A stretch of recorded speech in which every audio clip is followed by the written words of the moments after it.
Let me get him where I fit in, homie. Let me get him where I fit in, homie. Let me get him where I fit in, homie. Let me get him where I fit in, homie. Who am I but I'm Dre Mac? Came into the game just to spit facts. Into the space that I'm in. They got me by the Drake cause I'm cold with the pen. I run no diamonds but I still shine. You can dig me cause my boy's mine. My tracks flame like a Gamu. The hardest blood on my tongue. Thinking is a warm blue. I'ma throw with a gas leak. Camouflage in the mist, but you smell me. One spark, then I bet you I'ma blow up. They throw my name around, get stupid, then you go dumb. No rest for the weary. A bunch of sitting in his man, but you can't see me. You rather drink than go pull up. I'm drinking knife through the game, homie. Let me get him where I fit in, homie. Let me get him where I fit in, homie. Let me get him where I fit in, homie. Let me get him where I fit in, homie. I came to eat at the a la carte. Got stripped of a bear, come be brainstorm. Then I come together like a Voltron. Then I poured all the planks, you use the second kind. Straight rappers, they retreat like Cobra. 80s, they can float, they like. Up in the storage and I'm E-man. Up, down, down, man, I'm cheap. You a beast, man. I take a beating. Ninja turtle rap, turtle plans, get defeated. High in my ride, you can call me Night Rider. You can never stop me, cause I'm a guy bomb. Bad attitude like a rocket, my whole T's a A, and I bet you can't stop us. LL bad, when I go and show up, you can hear the haters in the back. Let me get him where I fit in, homie. Let me get him where I fit in, homie. Let me get him where I fit in, homie. Let me get him where I fit in, homie.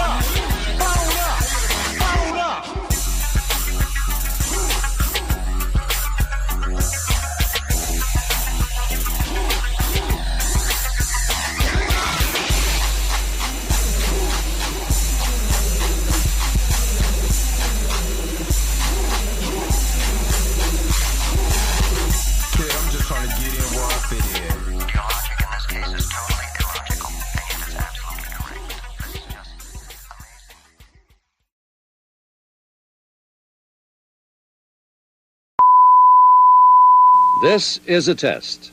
This station is conducting a test of the emergency broadcasting system.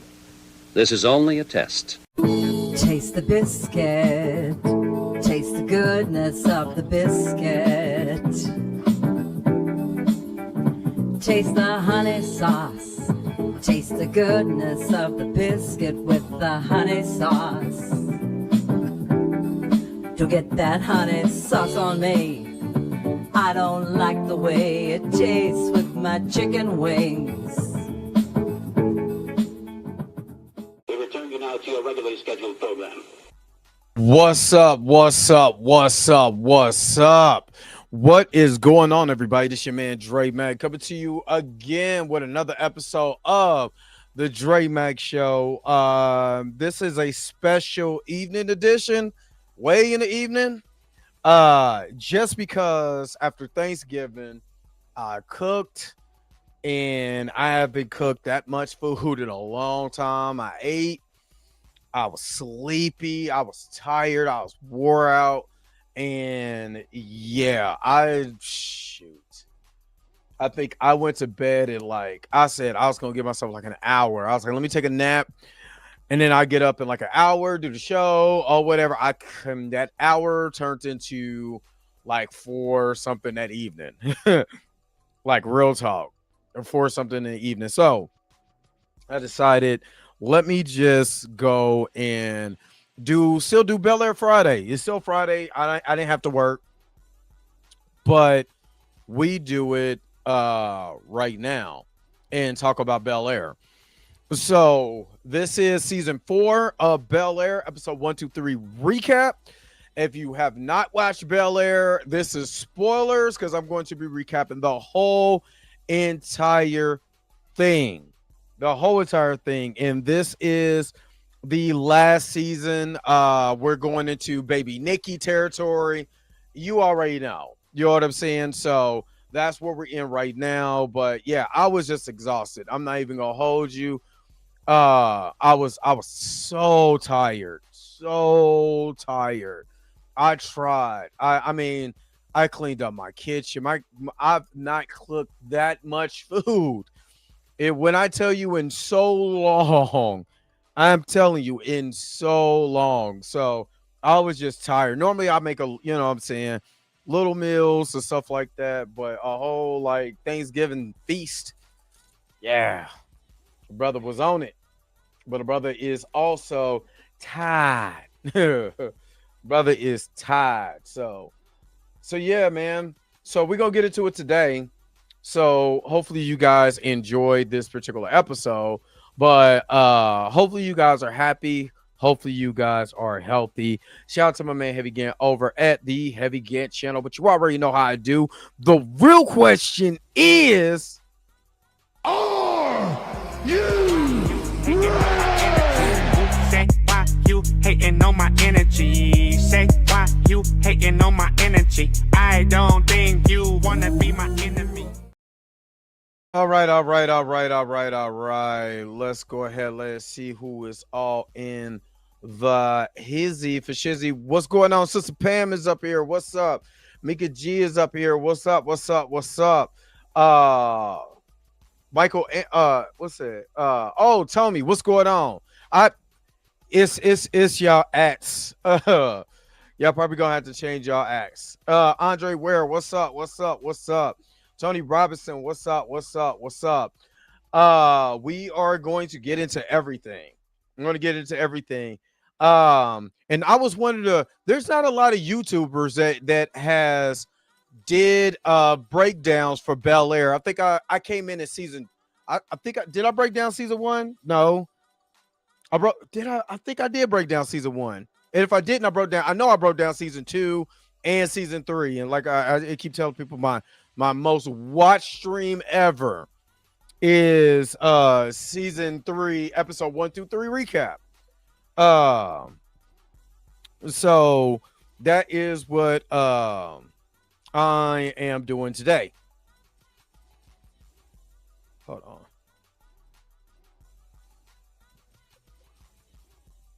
So that is what we're going to talk about right now. Trust me, don't get used to this because first of all, I'll be at work. Second of all, it's 8:00 to me. This is still tiring. I'm not even gonna lie to you. And I was gonna do it an hour. I was gonna do an hour beforehand. At 7:00, but you know what I'm saying, I had to go get my kids or whatever. So yeah. But I was like, well, let me just schedule it for 8 so I can, get this thing going. So, let me see. CK Smith, what's up? What's up? Yeah, I made some greens and I ain't made greens in forever. Man, I made some greens. That was fire. You know what I'm saying? That was super fire. So, man, I ain't gonna lie, I ate something last night and I went right back to sleep. That's why I slept so long. I slept a long time, but boy.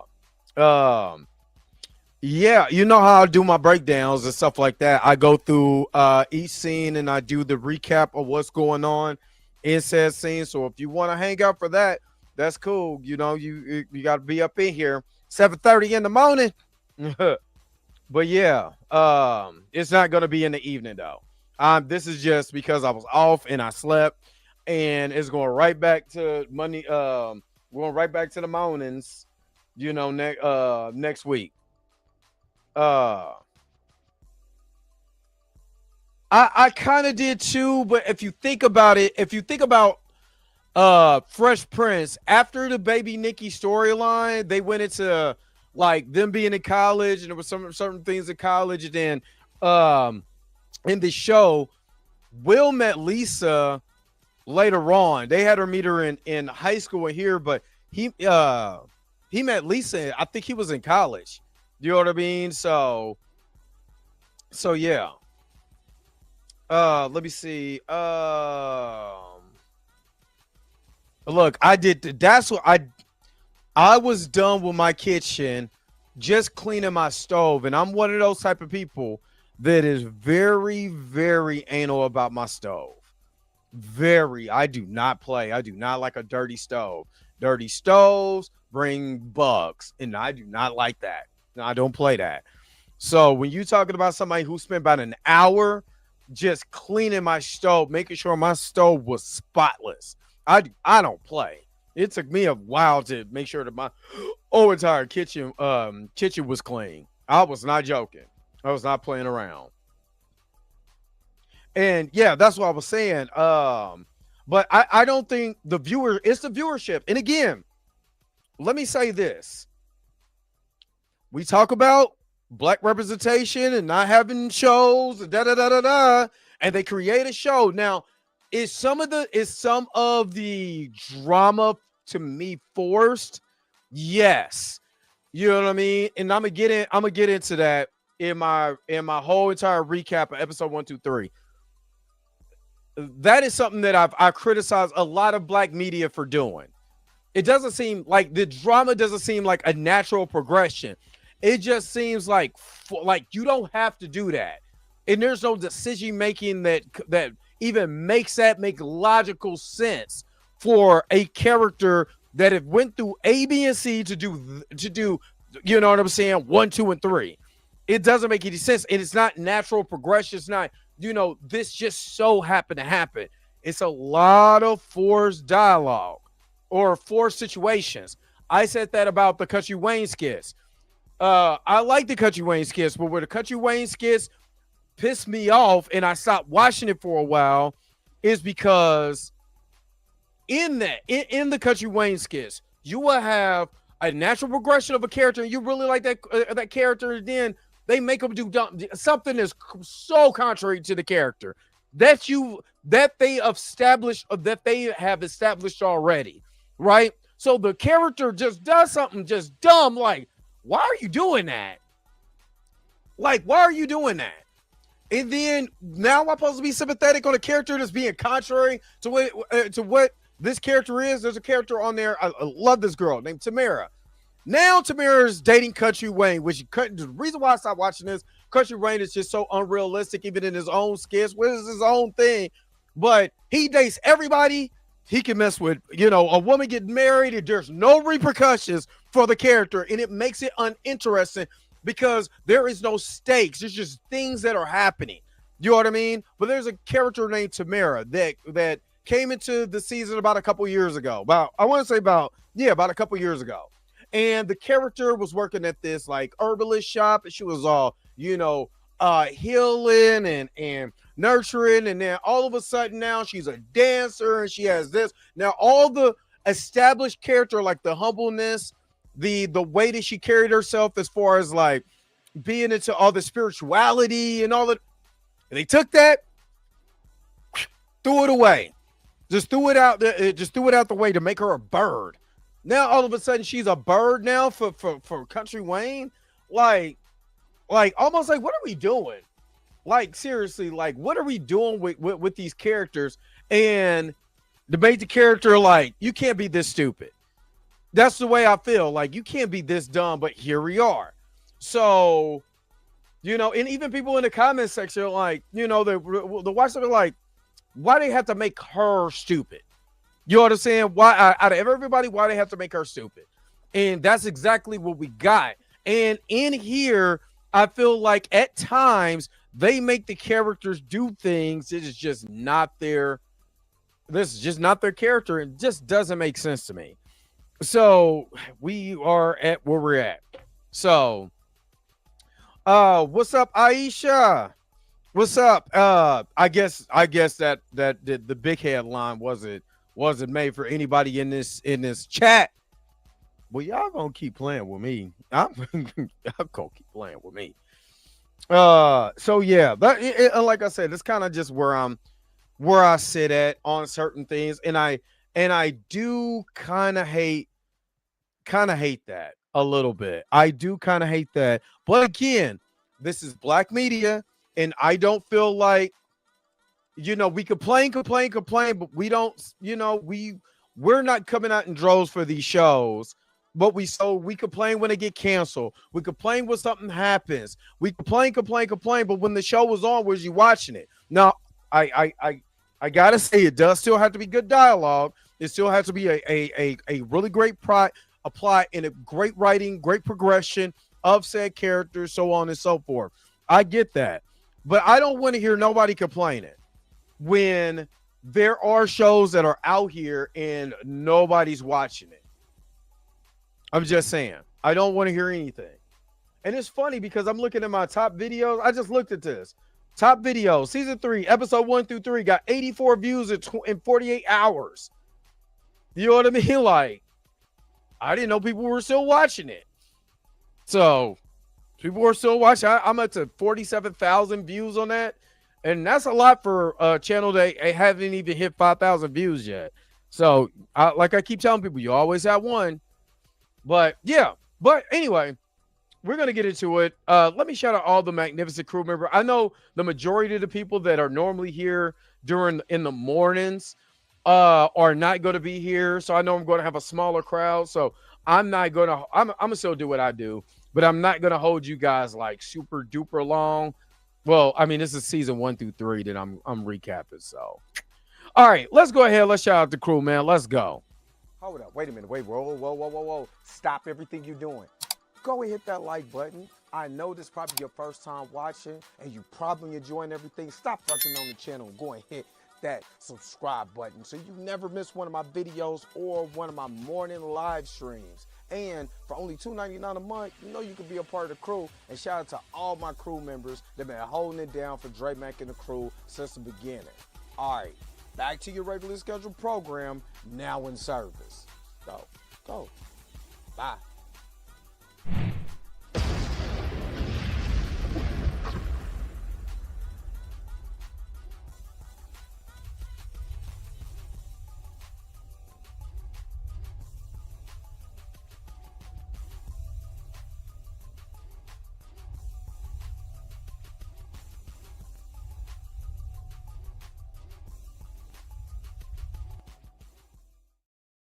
All right.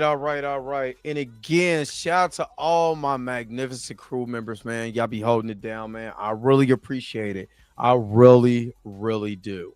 All right. And Tony, honestly, you are correct. I do think that more people would rather watch garbage than to sit up here and watch some of these shows that we actually got. You know what I'm saying? The shows, it does have positivity in it. It does show, you know, different dynamics and stuff like that. I believe you're spot on that. But let's take a quick commercial break. We got to get this tape rolling, and I'll be right back with more of the Dre Mack Show. Knight Rider will return after these messages and station identification. Scanman, he's Scanman, not just a Bruce boyfriend. If you cross him, you're a dead man. You heard what I said, man. I heard he was gay. No way, sister. Who's that man? He's Scanman. Knight Rider. The Knight Rider power cycle with Kit on the pretend instrument panel. Here he comes. There's something special happening at Kentucky Fried Chicken. Fresh buttermilk biscuits made from scratch. Our chicken and biscuits a perfect match.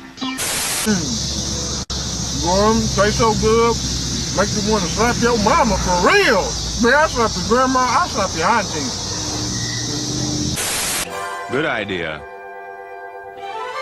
Playing horsey with your little sister. Bad idea. Playing horsey with your Aunt Bertha. Let's see who's bad, man. Come on, let's go. Let's do it. Let's show you who's bad. Come on. You wear a disguise to look like human guys, but you're not a man, you're a chicken boo. Now the conclusion of I hate how they talk about you. Everybody thinks you're just a freeloader. They don't know about... They can't know. They can't ever know. If my cover's blown, we're both dead. Do you like the car? It's for you. What's the occasion? I can't believe you forgot again. It's our anniversary. We've been engaged for 15 years. You know, I'd marry you tomorrow, baby. But it wouldn't be fair. Not to you or to the free world. Well, look at you. This is it. I can't believe it. After 15 years, we're finally going to consummate our love. Damn. This is Stedman. It's the commissioner. Ugh. What? Professor Haight? He's escaped? Damn. What? The French Riviera? Now? Yes, sir. I'm on my way. Damn him! Damn that Professor Haight! He's escaped? Again? Can't they build a prison strong enough to hold him for at least one night? He's diabolical! I must go. Can it wait just 1 hour? I want it so bad. 5 minutes. 5 minutes? Believe me, when we finally make love, I'm gonna take my time. It's gonna take all night long. But right now, I'm gonna need some money. How much? Let's see. French Riviera. In the house. Wardrobe. Disguises, special weapons, laser glasses, speedboat, armored helicopter. All I have on me is 1.3 million. That'll have to do. Oh, darling, what kind of life is this? Oprah, darling, you have to be strong. There's more at stake than just you and me. Here's something to read on the plane. Thank you, darling. How about a kiss? Of course. Close your eyes. Oh, Stedman.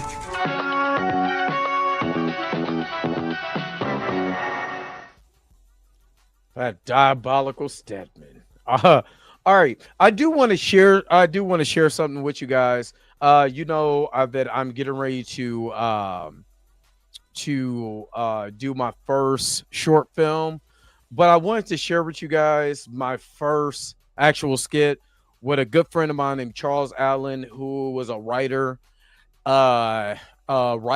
director, actor, comedian in Hollywood. So I wanted to share that with you guys. Whatever. I was just thinking about this yesterday, and let's get to it. Let me pull it up and let you guys see me in and all of my illustrious glory. Let's go. Yeah, you outside? Oh, okay. Yeah. I can't wait to see you either. Okay. All right. Bye.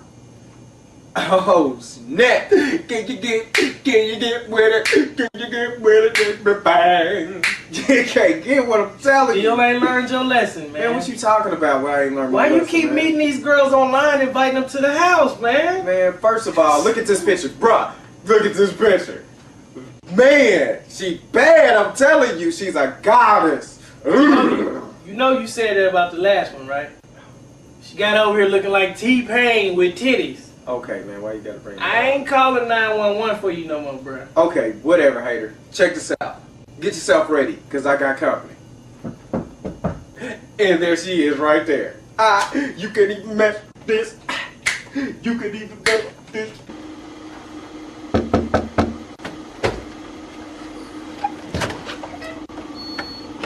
Hi. Deron? Lisa? Oh, goodness. How you doing? Good. Yeah. So, are you going to invite me in? Oh, you know what? That's my bad. Oh, It's fine. just come right on in. Yeah. How are you? I'm fine. Hi, I'm Lisa. How are you doing? Hey, Hey. I'm your roommate. I mean, he your... Are you okay? Okay. Thank you. Do you need me to get you something? A water, a box of Roman noodles Actually, or something? no, I'm fine. Can you just take my jacket?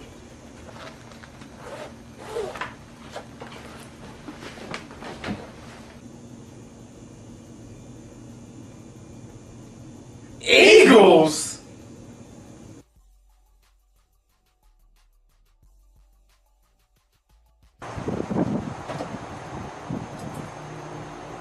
I want her mouth. So, Jack? is it really this serious? I mean, I have to wear my jacket. It's that serious. Okay. Touchdown, baby! Woo! You better get in the game. I'm telling you. Man! And they stay there.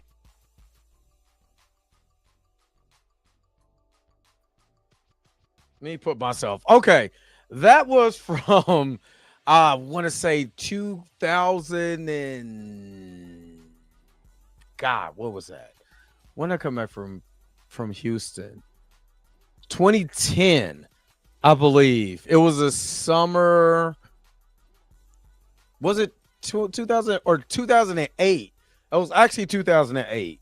Hold on. I'm trying to put all my fingers together.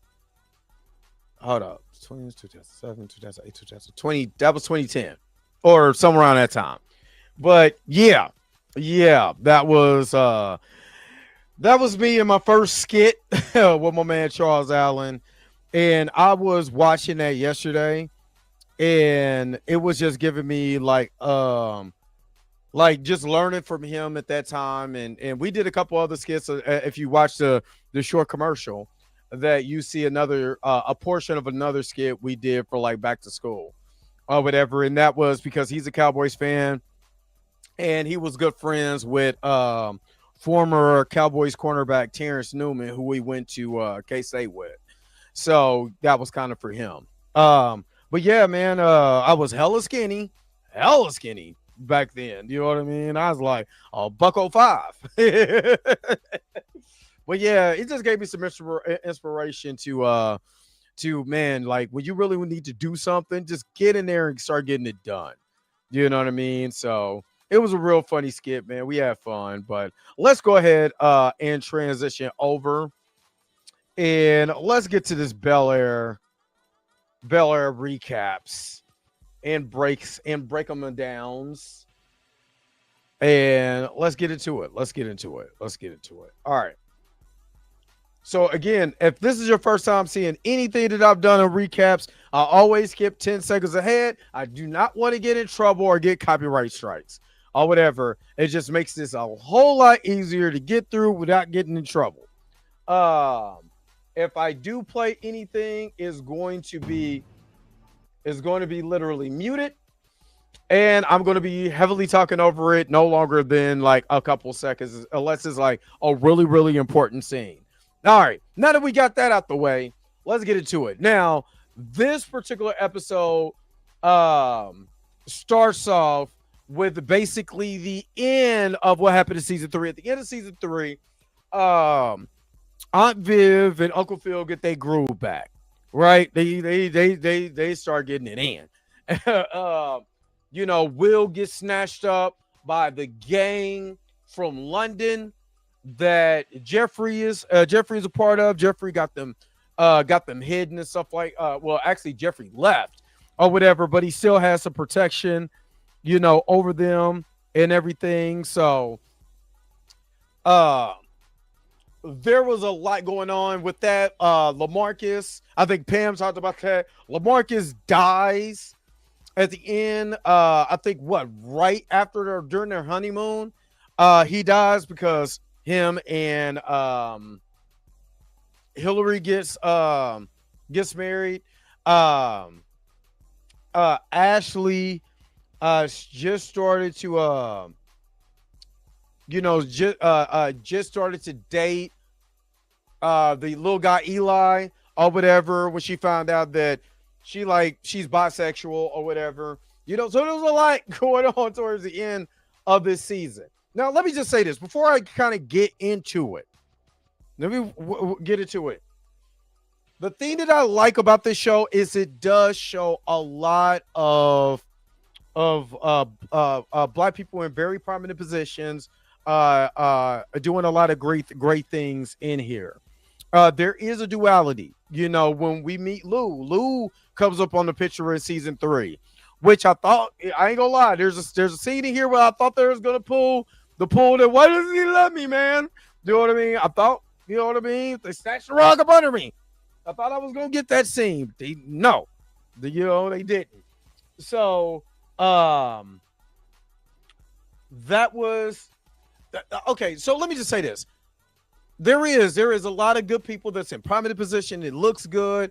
And, it does make me happy to see us in certain lights that is very inspiring, and just well done. It's just well done. Um what I also don't like is that, again, character progression. You have characters that are communicating and everything is all good. We wrap that up in season 3. We're going to be more open and this and the other, and then we go right back to the problems that they had before. Right back to not communicating, not telling what's going on, not doing things that they should be doing. And I think that's the frustrating part about this, because I thought we got over this and we're going right back to the same old two-step. So, oh yeah, Carlton, because there's so many characters in the show. Carlton and what's the young lady's name? I can see her face, but she goes to rehab at the end of season 3. So now, what's her story? What's she done? What did she have going on? She literally left and went to Boston, for rehab. So we're going to find out what's going on with her in this season and everything. So it's like I said, there's a lot going on, a lot to unpack with every single character. Amira, thank you. You see somebody's face, you can't think of their name. That's my problem. So again, there was a lot going on in this particular season. So let's go ahead. Let's get into it. This starts off with Aunt Viv, finding out that she is pregnant.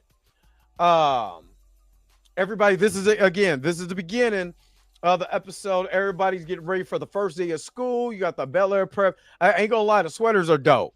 Not even gonna lie. Now, why would I be wearing a sweater in September? Let's say, just for the sake of argument, this is August in LA. I'm not wearing no sweater.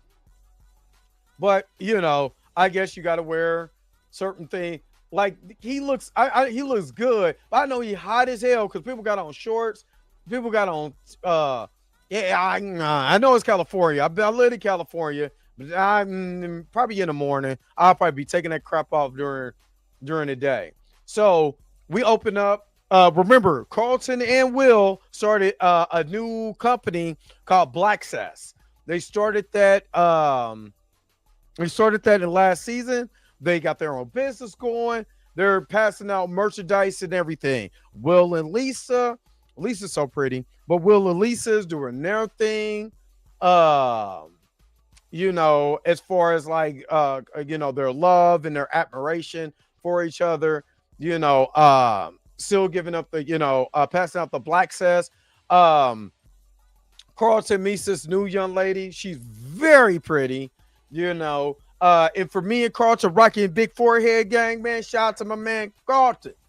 You know what I'm saying? So, but they made it. Oh, you know what? You're right. It may be November. I'm still, it's still too hot for that. You know what? You're right. Thank you, Tony. Because I forgot they go into. So maybe this is the beginning of November, because the way that they set this up is going into homecoming. So in my mind, homecoming is September, of the year. Well, homecoming for us when I was growing up was in September, so maybe that's probably why I got a little confused. But Tony, you're absolutely right. I'm thinking it's the first day of school going in August, September, homecoming, then the Thanksgiving. But you're absolutely right. Because they skip Halloween. So, you know what I'm saying? And how you skip Halloween? Because this year Halloween fell on the weekend, and me and Ghetto Boys was trick or treating, robbing little kids for bags. So the lawman got behind our rags. All right. So Will is having these flashbacks of him being snatched up by the people and have to by the people who's looking for Jeffrey and had to get up out of there, had to hightail it. And Lisa and Carlton notice that he's just blanking out like that. Again, this is the thing. We had this whole progression of Will being able to communicate a lot more with, not only with Lisa, but with Carlton as well. And yeah, Carlton kind of did. Carlton kind of did. But, with this whole progression of Will being able to talk to Carlton, being able to talk to Lisa, being able to talk to, all these people, and then we go right back to the same. I think that's what's frustrating. We get right back to the same two-step. And then we get the opening title. Then we're here with Hillary. Hillary is now going around being a spokesperson for LaMarcus, which I'm gonna get to. I'm sorry, I'm gonna have to get to this too, because they show bro high school picture in a poster. Yeah, it's a couple things I gotta point out in this, but she's going around giving people closure. She thinks this is the best thing. Obviously, she's still grieving because she feels guilty. Now, remember, Hillary and Jazz kissed, in season 3, and LaMarcus found out about it, and that almost led to them not even getting married. Of course, Jazz still has feelings for Hillary, but she chose, the person that that gave her the most security. To me, honestly, the way that season 3 went with Hillary, Jazz, and LaMarcus is that financially, LaMarcus gave her the best deal. He's a in this universe of NFL or professional football player. He's making money, all of that. Even with his condition, he could have went off and did sports media and all of that, right? She's an influencer, that is a hell of a cook and is very popular on social media. Remember, she did the reality show when she was in the house, all of that last season. She's very popular. My thing is, Jazz actually loved who she was. And she loved Jazz because Jazz didn't treat her. He treated her like a normal girl, not like, oh, Hillary the influencer and all of that stuff. And to me, he loved her for who she was, not for what she got or whatever. Because he got his own stuff. He has his own record store and everything. Now they're getting ready to move that into a better facility. Or a better area where he's going to be able to thrive a lot more, selling, classic vinyls and all of that, but at the end, she chose security. And I thought that was a big mistake for her, Tony, you wild for that. What food are you talking? But yeah, Coco Jones is still amazing, beautiful sister. And one thing I can say about this show, they got beautiful black people on here. Like, the people that complain about not enough black shows, not enough black talent. There's so much black talent, behind and in front of the screen on this show. Why aren't you talking about that? You know what I'm saying? Yes. Is this comic book related or anything? No, neither was Cross. But I cover both of those shows as black related shows. I think, once I'm done with this, I'm going to find more shows in this realm where I could be able to cover to make some highlights to that, so people can stop seeing what we don't got and point out what we do have and support that. All right. So Carlton and Will is with the guidance counselor. They're trying to figure out what's going on with college. They basically recap season 3, talking about, how they started the business and all of that. The problem is, what are you going to do about college? And how are you going to be able to get into college? Tony, I do be feeling that too. I do be feeling like people will be talking, especially on social media, but again, you were right though. They'll talk about the ratchet stuff because people I keep saying, people love the train wreck. People love the train wreck. But he's talking about how he wants to get into college. Of course, Carlton, just like his TV show counterpart, wants to get into Princeton so bad. He has top of the line grades and credits, but only the guidance counselor explained that there's only so many people who can get in to Princeton. So don't just have your hopes just set on just getting into Princeton. So, and that's what she's trying to let him know. She goes and finds her OGBYN. I don't know if you know who this sister is, but I actually start smiling. This is the sister. OGBYN is the sister from Love Jones, the one with the braids that was in there. What's going on, Robin D? The one with the braids that was with the group.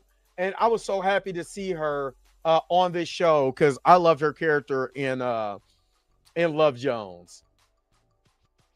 So now we're with Uncle Phil, and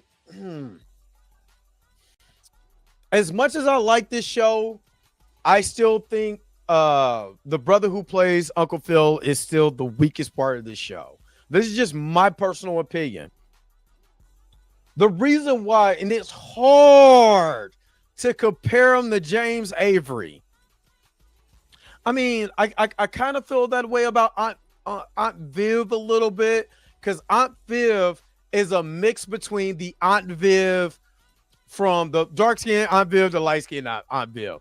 You know what I'm saying? She has a look in the Prestige, even though Aunt Viv in the original sitcom was a dancer. She's a painter in this one. But to me, they still don't have, and maybe this is the changing of the times, but when it comes to like their kids and the way they react to their kids, the way that they did it on the sitcom was better. I'm sorry. If a character got out of the line, they threatened to get him. Here, I'm sorry, James Avery's, not saying that he does a bad job, and this is the Uncle Phil for a new generation. But the James Avery version of Uncle Phil was just so iconic as far as the way that he portrayed, for one, this big opposing figure that was loving, that was a stern, beautiful soul that really cared about his kids. And he made it where you really cared about Uncle Phil. I just don't get that. He's more like, and this is an alternate universe, this is an alternate version, but he's just like Uncle Phil by name to me. He just has an Uncle Phil by name vibe, and not really someone that I could grasp a hold of, if you get what I'm saying. I'm not saying it's bad, but it's just, again, James Avery is huge shoes to fill. Huge shoes to fill. But I just wish he just had a little bit more so I could really care. Sometimes when Uncle Phil does stuff, he just reminds me of a bougie ass uncle. And not somebody who came from like really, humble beginnings and became who he is. And Uncle Phil was not the bougie uncle. You know what I mean? That's the problem that I have. All right, so they were talking about Legacy Heights at the end of season 1. The guy from Monk was, oh my god, my kids are loud, but they were saving this particular area that was getting ready to be demolished and built into a complex. But they was like, hey, once you bring more of the black retail booths and shops, bring it here. We can be able to still save our neighborhood, not raise taxes on the people around it, and still be able to keep some of the black owned shops in here with the help of the city council members and all of that. And they finally got that done. So now they are in the midst of creating this complex, this Legacy Heights complex. You say he's a good header, but I get where you're saying, Dre. James Avery had a big prayer. He just did. He just did. You know what I'm saying? And he had the comedic side to him, but it's because, of him being upset and just had that it's just hard. It's hard for anybody to be that character. You know what I'm saying? Without having the attributes of a James Avery, especially his voice. The James Avery voice, of course, if people don't know, he was Shredder in Ninja Turtles. He just had that voice that and we don't get to hear enough. Well, you know what I mean? Or Jazz getting, Jazz ain't getting thrown out, but But yeah, so in this, Uncle Phil is it is the type of character in this show that is trying to be as clean as possible, to be able to not tarnish his reputation, his name. Remember, he was even running for what was it? Was it mayor or judge or something? It was I forgot. I think it was mayor or something. But he was running for political office, put him on like that. And obviously that did not happen. So, because he cared more about what he could do for the community. So, he did his thing for the community. Now, here's Ashley and Eli, and she shows Eli the pregnancy test from her mom, and he was tripping because it was like, dang, we ain't even kissed yet. It was like, no, this is just a pregnancy test from my mom. And her and Eli talk about it, but why didn't she tell her brother, her cousin, or her sister about this? She told Eli or whatever, which it's a lot of toes being, boy, people can't hold water on this show. A lot of toes being stepped on, but I did like this scene. I like this scene because it really reminded me of you could tell Will Smith was like, hey, won't you do a little Bad Boys improv with you and Carlton in this one? This is most definitely, this is the most that I could say I can't think of the brother's name of him. They sound like Will Smith. Matter of fact, let me do this real quick so I'm not. Give me just a second. Jabari Banks, yeah. This is the most Jabari Banks kind of tapped into that Will Smith, persona that he's characterizing. Because that's basically who he's playing, a young Will Smith.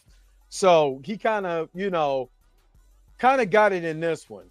But then Amir shows up. And when Amir showed up, after, my man Carlton got the sister, I was like, oh, man, this dude is in trouble. Now, Amir is a beautiful, beautiful girl, but he is right. Amir has been gone basically the whole entire summer with no communication whatsoever. Not a letter, not a smoke signal, not a text, a phone call, Morse code, nothing. No communication whatsoever. Which, you know what I mean? So you telling me not one time you couldn't call your family? Was you locked up in Boston? Was you in prison? No, you could have called Carlton and let him know what was going on. She did not. What she did was pop in on him, at the school. You know what I mean? Just out of the blue, and he's like, he's surprised because he's like, yo, I haven't literally talked to you in months. You know what I mean? And, now mind you, I think it was a bad idea because look, Carlton just, is talking to this young sister right here. You know what I'm saying? That's kind of a funny picture though. A funny pause because she looked at him and he sitting over there like, yo, and she like, hey, gave him the up and down eye look. Oh! Give me the up and down eye look. So now this is where I like this scene this is the problem that I have with this version of Will. Will don't know how to just not necessarily let stuff go. Your uncle is a lawyer. You know, G is a gangster, which in this, you know, if this is your first time watching, Jeffrey is a gangster in here. So why wouldn't you relay this information over to your uncle? Why are you doing all of this for yourself? Now, what I mean by this is that in this scene, this is where the area where Will got snatched up at. What Will is trying to look to do is trying to look at the surveillance pictures to find out, you know, who got him. To try to find the car, because the car was in the shot.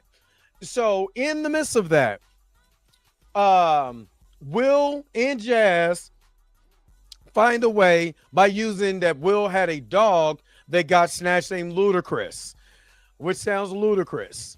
And, you know, because it was a French poodle that she had like a, stuffed animal of, or, you know, little thing on, we could be able to go get it. That's basically what it was. So that's exactly what she go do in there. Now, again, you know, in this, again, now, do I have a problem with it? Yes and no. No, for the simple fact is that you have people. Go utilize these people. You just got in trouble last season for arson. Now you're trying to get yourself in more trouble? Like, dude, what are you doing? Like, I'm starting to think you're the problem, Will. Not nobody else. You know, again, you're trying to get facts and answers. Well, Jeffrey and your uncle has been knowing each other forever. Go to him for once and just say, hey, look, I think I might have a way to be able to find out who snatched me. How can we be able to go by and do it? Instead of, again, that's what I'm talking about, forced drama. It's like, did you learn anything? No, you did not. So here we go again with you just doing stuff. And that pissed me. I'm not gonna lie, that pissed me off. Because I'm like, you don't have to do this with yet. Here we go again. You're doing it. So Lisa and Carlton is talking about a mirror, and Carlton is right. This girl is kind of using rehab. Every time she's talking about rehab. And maybe that's a way for her to cope. But also at the same time, you know, Carlton is just now getting away from, you know, his own situations and him getting clean. You know, so I guess bringing up rehab all the time is probably a little bit triggering for him. So Will does get the picture, takes a picture of the car in the surveillance. How that lady didn't see that, I don't know. Or she just allowed him to take the picture or whatever. Like, this is the car that took it. Bam, took the picture of it, got the license plate, yada, yada, yada. And they're talking about how they're concerned about Will, about, you know, with all of this stuff. And Will is still not communicating. Will still wants to be hard-headed. Will still wants to do things on his own, and I still don't get it. I still don't get it. But he asked Carlton, can you be able to help me out with it? Clear up the picture. He was like, yeah. But he asked him, he's like, why'd you take Jeff? Why you didn't come get me? He was like, you're Carlton. He's like, what is that supposed to mean? He was trying to say he needed somebody with a little bit more street smarts, and not you. So Aunt Viv is with her friend from last season, and she explains to her that yes, her old sorority head once he basically volunteered her to paint for her. And she was like, I ain't paid it in years, and I got some other stuff going on. I'm pregnant. And she was like, have you told Uncle Phil? No. Again, why didn't you tell your husband that you're pregnant? You just had this whole issue where y'all wasn't having sex, you was having problems, and you even, you know, trying to, for a hot second, get your Stella got her groove back. Now all of a sudden, you want to do this? Like, why? Like, that's frustrating to me because you don't have to do it, but yet here we are doing it anyway. I don't know. That is just, that's frustrating because I'm like, why aren't you talking to your husband? Talk to your husband. Let him know, what's going on, and let your husband know that, I am pregnant. So Uncle Phil was found out that Will wasn't at school for 2 hours, and he let him know that I got that surveillance footage or whatever. And again, why aren't you utilizing your uncle? And again, this is still more forced trauma, and all of this stuff. So again, you got to go back and you have to talk about what is going on with the kids and stuff like that and what's going on. And then she springs on them some good news. Not she was having a baby, though, that she is now about to paint for old Sorrow, the head Sorrow. I don't know what that's called. But in that, she's getting back into painting, but not telling your husband you're pregnant. Okay. But she used to be a former city council member or something like that. So again, he's still having these flashbacks of him and G. So obviously he's going through post-traumatic syndrome, post-traumatic stress disorder. You know what I mean? PTSD. He has mad PTSD. Again, you just got over certain things with your father and all of that, which again, shout out to Marlon Wayans for this show. You know what I'm saying? Shout out to Marlon. But again, if you know you're going through this, why don't you tell somebody so you can go get some help?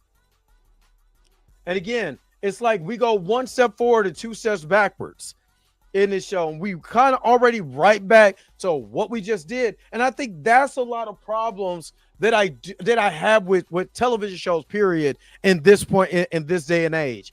They make the television shows almost like sitcoms. Like sitcoms, you could do that. You could kind of have the character do something stupid almost every week because you're getting a new audience every week. Or you might get somebody who never watched the show, especially back in the day before there was TiVo and DVR and all of that. If you missed the show, you just missed it. So they kind of did a little of the same formula, on certain shows every now and again. So if you didn't see the formula that was done in this particular episode, you will see it in maybe the 14th episode or something like that. In I believe in shows like this where is a dramatic interpretation, we're going through a whole season of this that's 50 minutes long or whatever, and you're having 7 or 8 or 9 episodes. You don't need to be formulaic in that aspect. We need to keep this thing going. And for them not doing that, I think hurts the show a lot.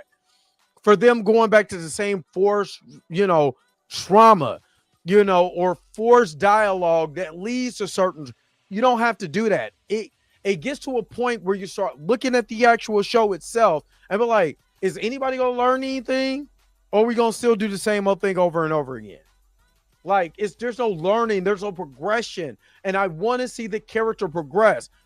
Technically the only character on this show, the only characters on this show that had a natural progression is Carlton and Hillary. That's the only, especially Carlton. Carlton's had the best natural progression on this show, staying away from the Book of Sugar and really starting to be there for Will because Will's an idiot. And he was just reiterating to him that he has his back. Okay, so this is commitment day. Lisa commits to Howard University, which was dope. You know what I'm saying? She got that swimming scholarship because that's what she was aiming for. But she's going to Howard University. Everybody is taking a picture, but Hillary is coming up to talk about LaMarcus. Let me play this. I got to play this because I want it. Hold on. I'm going to have to go back because I want to play a little bit and I'm going to stop it because I want y'all to see the picture. Now, this boy is supposed to be in high school, right? And hopefully, I know it gets to it, but, you know, hold on. Now, look, hold up.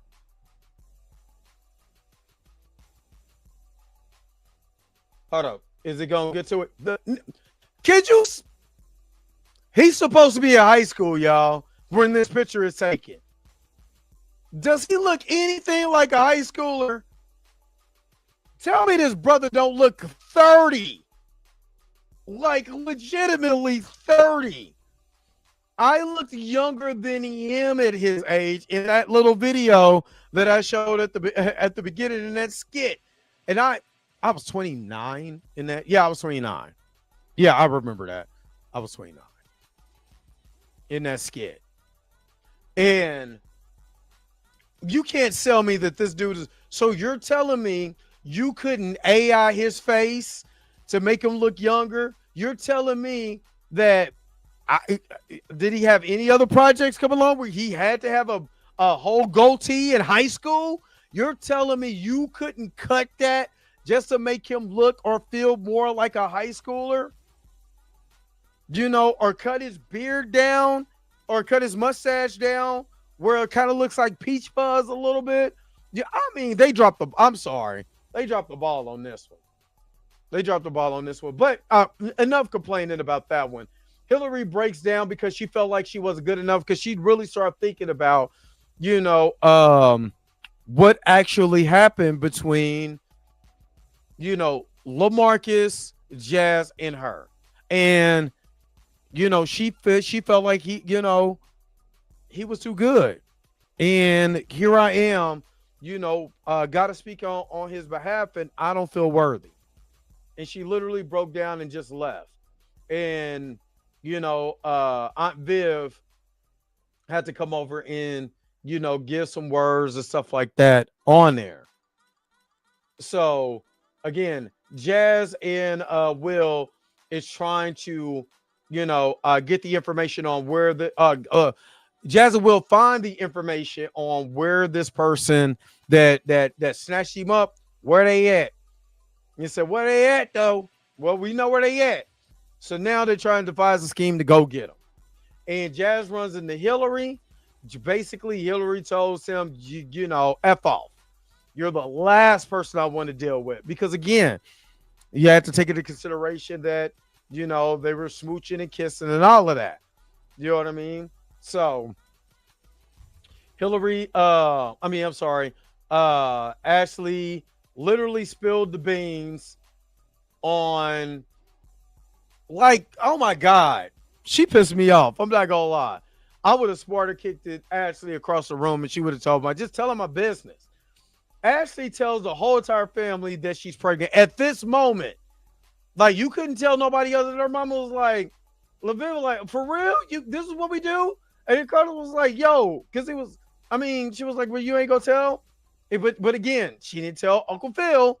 Do you know what I mean? And that was a problem because I'm like, why aren't you telling your husband what is going on? Why are you hiding this from your husband? After y'all had this whole entire thing about you guys not really communicating properly or anything, why would that be something you hide from your husband?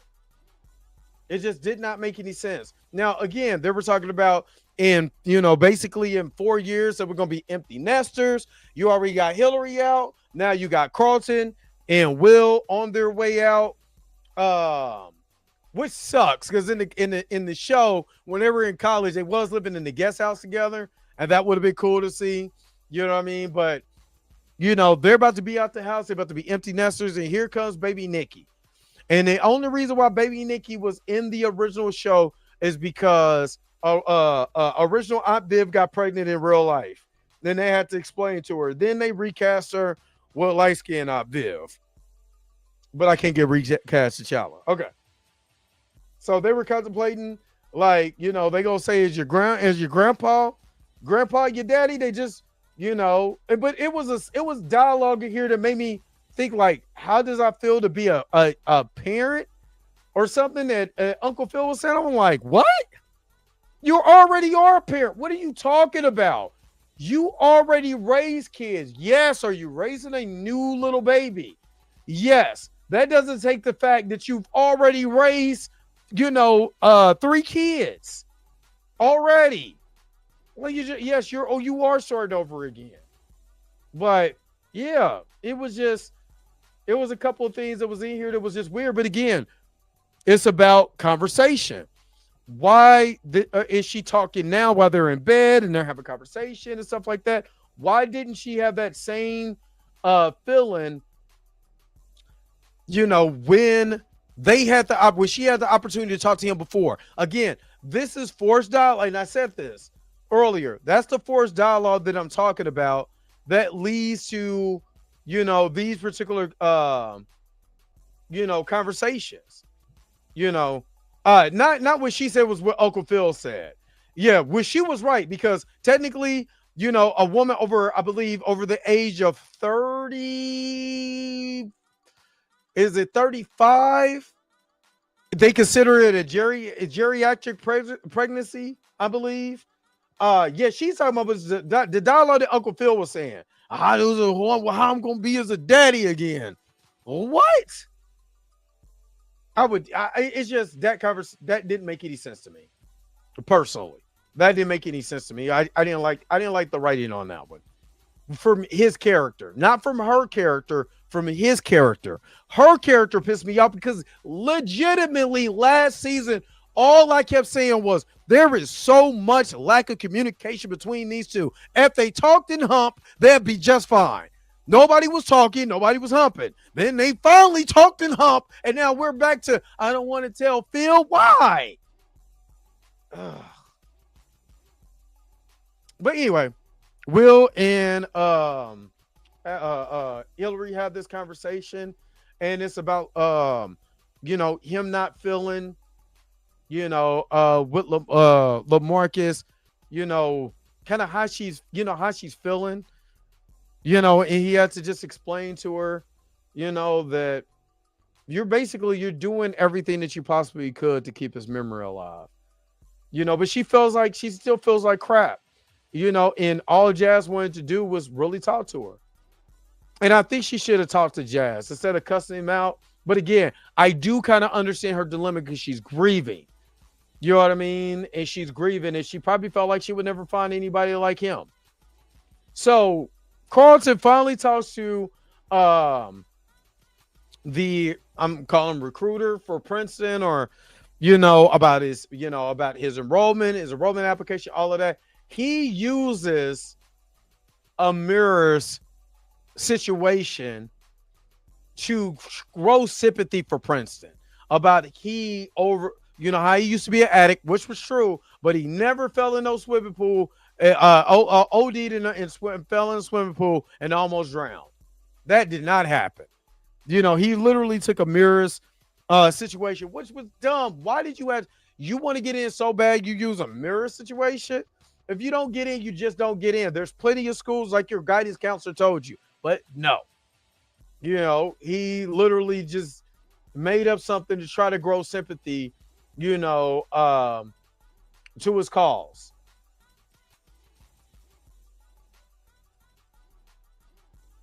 Now again, the guidance counselor talks to Carlton and let him know how the interview went, and he's like, cool. Remember, Will is out for revenge to try to find out, who was in that Mercedes-Benz that snatched him. And G has been gone this whole entire time. So they finally get the plans together for Legacy Heights. G walks in. It's been a minute. He lies about being shot. Everybody just keep holding stuff for people they've been close to. You know what I'm saying? Instead of letting them know what's going on. So he lets them know what happened and everything. He was like, man, brother, you've always been here, in everything. And, I just had to keep the family safe and all of that. So, he let him know what's up. So Carlton and Will, because he agreed to do it, go in, find his car. Now, mind you, Will just got in trouble along with Jazz and another young man about destroying property while protesting. So Will decides to go smash these people's car after you just got off of a deal last year, not including the situation that happened to you in Philly. I don't know about you, but a hard head makes a very soft ass. Will is stupid. Sorry. I had a situation in high school where I lost everything. And I could have lost my life. There's no way in hell I'm trying to get in trouble again for nobody. For nobody. And Will decides to play whack-a-mole with a Mercedes truck. And that is the end of this episode. So that was episode 1. Just trying to look to make sure that I'm fresh and tight before y'all start talking about how big my head is. And I'm going to take a commercial break because the brother been talking. Take a commercial break. And I will be right back with episode 2. I can't wait to just get back to the regular episodes. Episode 2. We'll be right back with more of the Dre Mack Show. The Transformers will return after these messages. Are you going down? Then you gotta know the best way to go. On the down low. Damn, you banking like that? And you come over here with a biscuit meal, man? Would you like to take a survey? No. Elevator go down the hall. It's you! It's you! Whoop-de-doo. We are talking about the same girl. Okay, well, what do we do? Fight a duel or something? Well, I don't know. Maybe,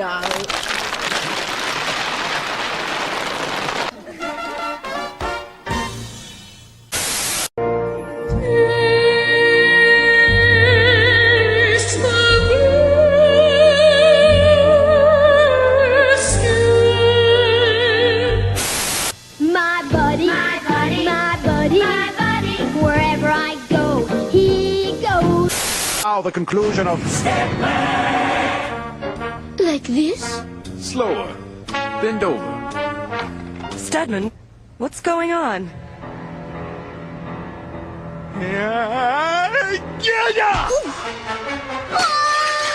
Darling, are you all right? Stedman, who was that woman? That was Professor Haight, disguised as an ugly French lap dancer. Ugly? She looked beautiful. I suppose she might have been considered beautiful until you walked in the room. Oh, Stedman, I've been dreaming of this moment. Come here. Wild horses couldn't keep me away. Invisible robots! Invisible robots? Beep, beep, beep, beep, beep, beep, beep, beep. Look out! Man, he's dead man. Not just no Bruce boyfriend. If you cross him, you're a dead man. You heard what I said, man. I heard he was gay. No way, sister. Who's that man? He's dead man. We now return to the Transformers. All right. Let's keep the party going. This is episode 2. Be a kid. And in this particular episode, we start off. This is the aftermath of what happened with them beating it, turn around and pulling a Street Fighter 2 Turbo Edition and beating the brakes off of a car. Hold on. This is the return to Jeffrey. Now, we don't know what happened. They don't know what happened just yet, but they know that the things that's been going on with them and everything. With Jeffrey and everything, basically explaining itself why he's been gone and all of that. He's welcome back to the family. Jeffrey does know that he beat that car, and while that kid is not dead right now, Let's just be honest. Will probably would have been gone by now if it wasn't for Jeffrey. So everybody's asking people for people to the homecoming dance. Um this was cute. I like this. That was cute. And she asked, she liked him again. Another Myra and Stefan situation. I mean, a Myra and what's her name? Laura. Like, okay. Okay, so this is a little different. Let me take that back. This is a little bit different because he really liked Amir. But let's be honest, him and Amir shared almost like a common thing about being on drugs and stuff like that. And I wouldn't necessarily call it trauma bonding because I hate sometimes the way that that's used. They're trauma bonding. Yeah, you can say that. At the same time, I think that they found comfort in each other's misery. And she was kind of walking on the wild side, and he's kind of square. You know what I mean? Like, just because you hang and do drugs doesn't mean you ain't square. So that's kind of what I got. So this young lady likes him, asked him, and he agreed to go to homecoming. And he looks down and Amir looking like, wow. You know what I mean? But what is it? Okay. If you didn't communicate first of all, she got home. So you telling me you couldn't have called me on the phone? You couldn't have called me on the phone. You couldn't tell me nothing. You don't know what's going on in my life. But yet all of a sudden, did you just pop up again and everything is supposed to be all just Gucci? And you pop up in my school. You didn't call the day before. Say, hey, look, I got a surprise for you. How you been? What's been going on? If you talking to somebody else, nobody said nothing. You know what I mean?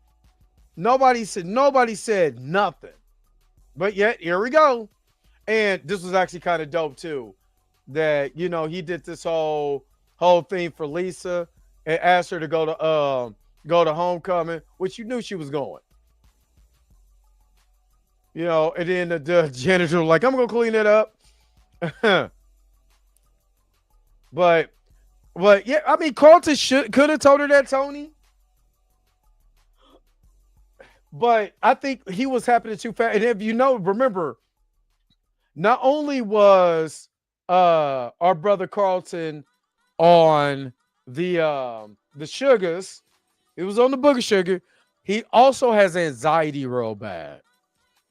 And you gotta remember that. He has social anxiety. When he feels overwhelmed, he just goes along with whatever. Like, sure, yeah, go ahead, yeah. And still doesn't have it where he's able to say, look, I got this, and this. I won't be able to do that because of this, and this. I don't think he's got there yet because he still deals with that social anxiety. So I believe that's one of the reasons why he just kind of goes with the flow on certain things, which doesn't make it good either. It doesn't make it good either. So, all right, let's keep going. Hold on. Sorry. So, Uncle Phil, Buff Uncle Phil. I'm gonna call Buff Uncle Phil. Buff Uncle Phil. Buff Uncle Phil, because I almost said Buff Uncle.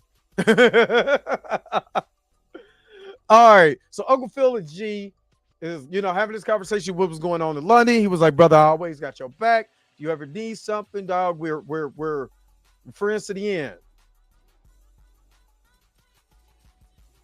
Then now, Amir and Carlton finally had that conversation, and he was letting her know, like, hey, I ain't heard from you.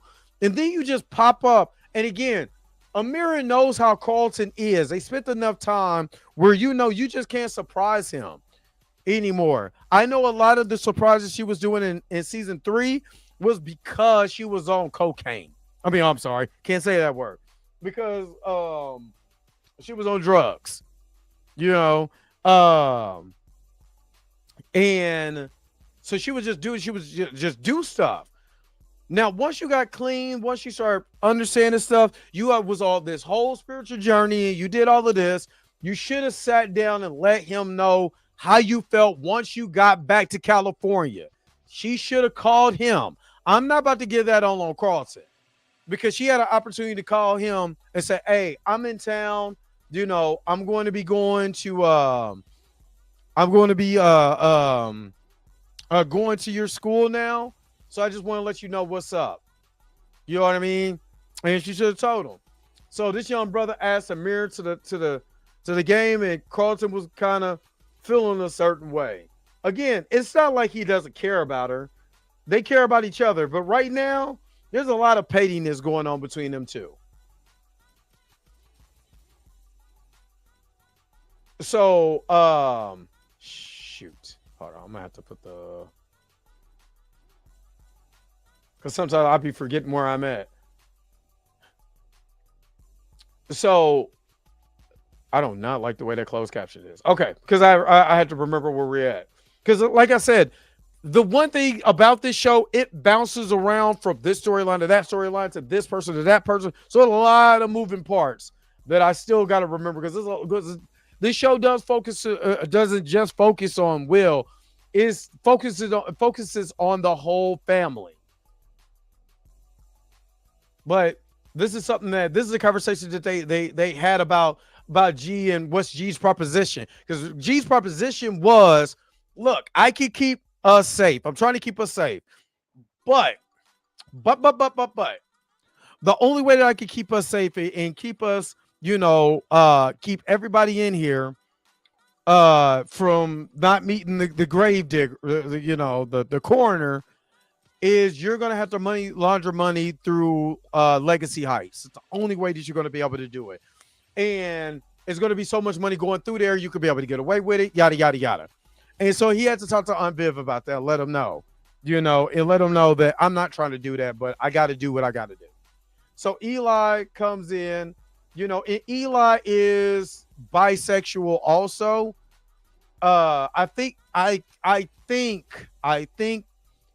that Ashley said that she was pansexual or whatever. I don't know. But, Eli is also, bisexual or whatever. But they started dating.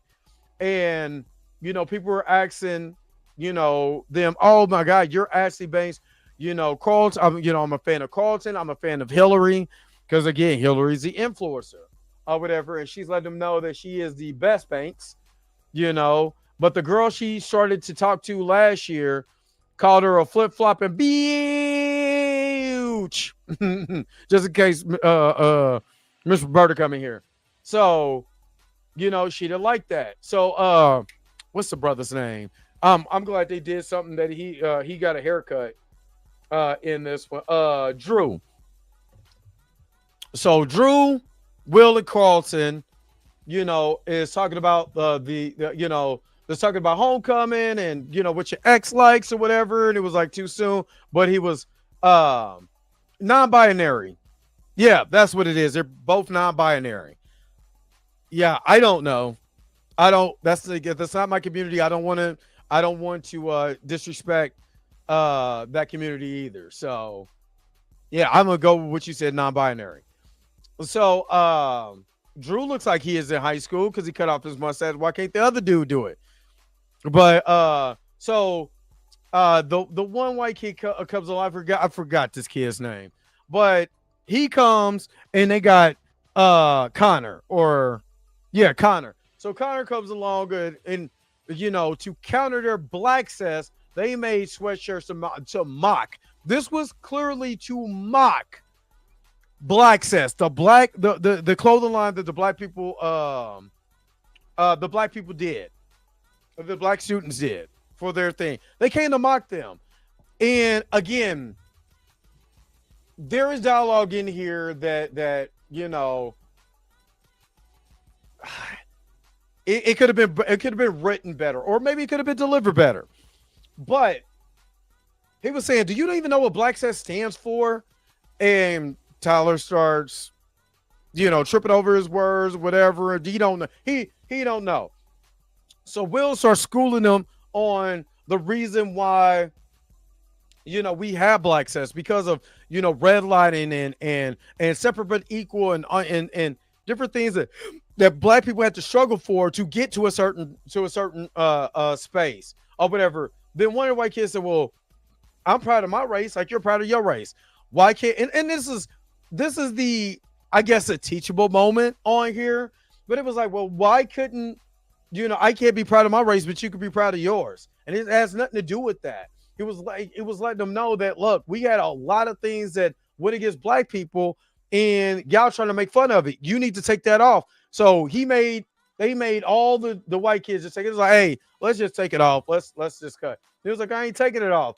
And all the black people was looking at him or whatever, why he's schooling them, But my man Drew was like, take the mother stuff off. You know what I mean? So now, it causes a problem in Bel Air.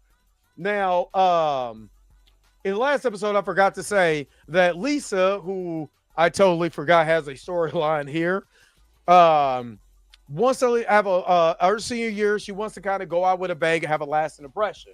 Well, they call Lisa the auntie of the group. She's auntie, and she don't like that. So she's like, oh, I'm going to join the dance team. No, on this one, I think on this one, she was actually talking about Carlton and the things that was going on with Carlton, and maybe they need to talk a little bit more and stuff like that. In this one, this is Viv and G is reminiscing on the first time they actually got to hang with each other, and all the things that he that he did with her when she was pregnant with Carlton, and helping her out with the nausea and all of that stuff that she's having now. Oh yeah, so this is the scene. I kind of jumped ahead, but this is the scene where they basically call Lisa the auntie of the group. She's not like trying to be a baddie or anything like that. She's just out doing her thing. So they get a bulletin on their phone saying now that basically there's no separate groups. There's no separate groups for the LGBT. There's no separate groups for Black Student Union. A Jewish Student Union. There's nobody segregated. Everybody's going to be included. Now, this is everybody's included. This is their way of showing DEI in this. Again, is it a little forced? I can say that. But I also kind of like the solution that they did. Because it was like, hey, we built up Black Cess for it to get tore down because of what somebody else is doing. Like, you can't wear no apparel that shows diversity or something like that. So it was like, oh, well, I'm not about to spend. This was very down. I can say this is very smart. And maybe this needs to be done more often when it comes to these situations with kids in high school. Instead of marching and protesting and all of that, create your own stuff. And that's exactly like, hey, we'll do this. They want us to do that. Okay, cool. Okay, that's cool. What we would do is have our own homecoming. And that's what we'll do. You know what I mean? So they got the funding from the from Drew's father. Drew's father agrees that they can have their own homecoming. So he's going to pay for it. And he came through in the clutch. But it was the dialogue. He was like, oh, they're trying this DEI crap. And I was like, I don't like, I know what they're trying to say. I did not like the execution. I did not like the way it was executed. I liked the solution. I didn't like the dialogue and the way that the dialogue was executed in that scene when we're talking about why DEI was created in the first place, just like affirmative action. Why was it created in the first place? But if they're going to do DEI, then we're just going to do our own thing. I understand the concept, and the concept makes sense. The way that it was executed by the actors and the way that it comes across on screen, I didn't like it. So Lisa in the mirror talked, and she was like, I know all the dance routines. I've been watching y'all. I've been learning. I want to be a part of the dance scene. And I was like, okay, cool. We could do that. So now they're about to promote that, they're going to do the first Black Cess homecoming. So they end up selling the balloons as a senior prank. Let me put my quotation mark. The senior prank to get the balloons for the homecoming. And this is the pictures that they take in. I ain't gonna lie, they're cute. I ain't gonna lie, they're cute. So they they take the pictures and stuff like that before homecoming. Oh, okay. You said Dre. I feel you because he comes off as one of them black people who hate DI. Yeah, it's the way that it came across on screen. It wasn't executed well to me. It wasn't executed well. The dialogue and all of that wasn't explained well. I did not like it. It should have been more explanation on it is, especially with, okay, yeah, you know about Redline. Here, this is what I want you to do. Won't you come with me and we can read The Miseducation of the Negro by Carter G. Woodson? We could be able to read so and so and so and so you can be able to understand while Black Cess is where it is right now because we're trying to go into the future because our past held us back. Bingo! Good writing, good dialogue. It hits everything that it needs to hit. And you're not just scolding them just to be scolded. You're actually scolding them to educate them because it's not like we hate white people.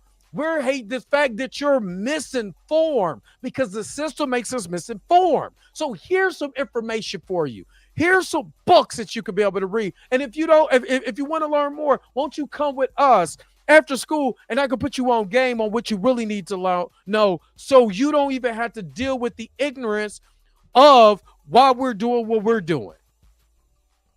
That would have hit a lot harder for me. But because the dialogue was so wishy-washy, I didn't like it. I'm not even gonna lie to you. I didn't like it at all. So G was talking about, the security and why do we have so much security? And he, again, because of what happened, because they went to go play whack-a-mole with a car, and then I can't think of what the scene was, so I'm gonna just kind of skip it. But he was like, Uncle Phil was telling him how proud he was about them, starting this, they're having their own homecoming, so he gave him a watch, and everything, so he could be fly for the evening and all of that, and gave him some condoms. So again, they were in there kicking it for homecoming. So you say if Connor wasn't such a jackass, maybe Will and Carter would have gave him a Black Cess hoodie. It could have, but I believe if in that scene would have been time to just educate in a way where it didn't come off scolding. I understand he's being a jackass. The other guy don't know no better. You just don't know no better. So let me put you on game, big dog. Let me show you why this is so important. It wasn't so. But no, so they're at the homecoming. They were kicking it. They're having a good time. They came in their shirts. They showed the Black Cess, logos on the back of their shirt. Everybody's kicking it. Everybody's having a good time. Hey, party over here. You know what I mean? It was like we're no longer protesting. We're just going to create our own things. They don't want us here. We're going to create our own thing. So they went and had the dance off. And yeah, I ain't going to lie. Lisa was looking dope. Like, I'm not even going to hold you. I mean, all the girls was looking good, though. But Lisa was looking like Beyonce for a second. Like, that's a perfect picture right there. I mean, looking good. Good God almighty, she was looking good. Or whatever. Even with, I ain't going to lie, though. I ain't going to lie. I would have been Will in the bathroom, too. After what I just seen, like, they was in there getting it. And this fool Carlton was like, he didn't think Amir was like, yeah, she could feel it. Amir was looking good, you know what I mean? But yeah, I mean, Lisa, you could tell they made this for Lisa's segment. Even though Amir was looking good too, this was for Lisa. But Carlton was too busy, getting his look in. You know what I'm saying? Old girl felt it. And she was like, let's dance. And she was like, she's over there paying too much attention. He was over there paying way too much attention. And why were they dancing like they skid on the Chappelle show when it was like, well, somebody can't dance, which this is me without any alcohol in my system. I'd be like, and 1, 2, 3, 4, 5, in turn. 1, 2, 3, 4, 5, in move. I mean, if you look at the way that it was dancing, it was hilarious. So we find out that Ashley out here trying to make a name for herself. She just snuck champagne out or whatever. And Auntie Lisa over here, was like, that's not what you should do, young lady. So Will kind of pulled a actual Will, but she was like, you just wilding. So you put her to the side, but like, yo, what's the deal? But again, Carlton over here getting it while looking at a mirror dance on old boy. So, and Carlton did the dance. Carlton most definitely did the dance. Oh, did I miss it? I did. I think I did miss it. Hold up. Because I know it's yeah. Hold on, wait, because I gotta stop it and start it. But he was like, hold on. I think I missed the hold on. Yeah, there you go. There you go. But he can't. Let's run it back one more time. Carlton can't get it like Alfonso Ribeiro. Like, I'm just saying, he can't get it like Alfonso Ribeiro. Yeah, he was trying to he was trying to get it, but he couldn't do it like Alfonso Ribeiro. But again, he was too busy looking in a mirror, and she was like, if you was just gonna look at her the whole time, why did you bring me here? Like, he was trying to go get something to eat, talking about, let's go get something to eat. She was like, why, if it was like that, why would you even ask me if you was just gonna stare at her the whole time? And he fumbled.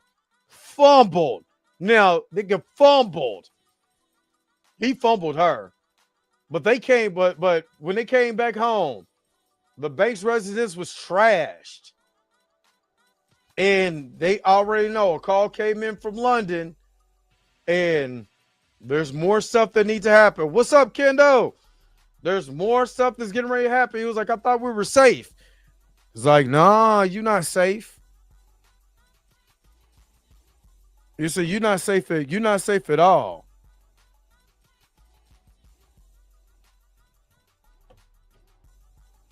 So Will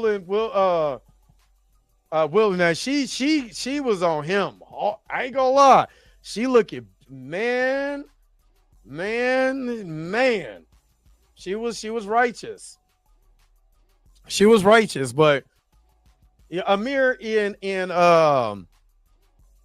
Carlton had that conversation. They're doing the total opposite of what Will and Lisa's doing. And, she was just letting them know, you're not my person. I thought it, thought it was, but you just need to move on. She's like, I still care about you, but we need to go our separate ways. And I kind of think she did it on purpose. I hope I'm right on this, but I think she kind of was dancing in front of him, all next to him, or whatever, showing what you could have had compared to what you don't have. You know what I mean? So, and then Ashley and Eli kissed for the first time. Why does Eli look like one of the 3T? So they finally kissed for the first time, and I think so too, Tony. I want to be wrong, but I just think she did that on purpose. Like, was dancing next to him, all of that, just to see him, But Will and Lisa get crowned homecoming king and queen, and they over here, they was over here getting it, trying to get it in. They was trying to, hey, my man pulling up his pants. And like, thank you. So Uncle Phil and G had to go talk to, G's sister. Wrong hand. sister, which is basically, you know, the big man that G was raised by. You know, he basically brought him to his house, and that's his daughter. But he choked her dad out. So yeah, there's things that's gonna go unpunished. So he's gonna be working in them forever. So he told him there's a business that we gotta handle, and he agreed to the business. But again, I have to give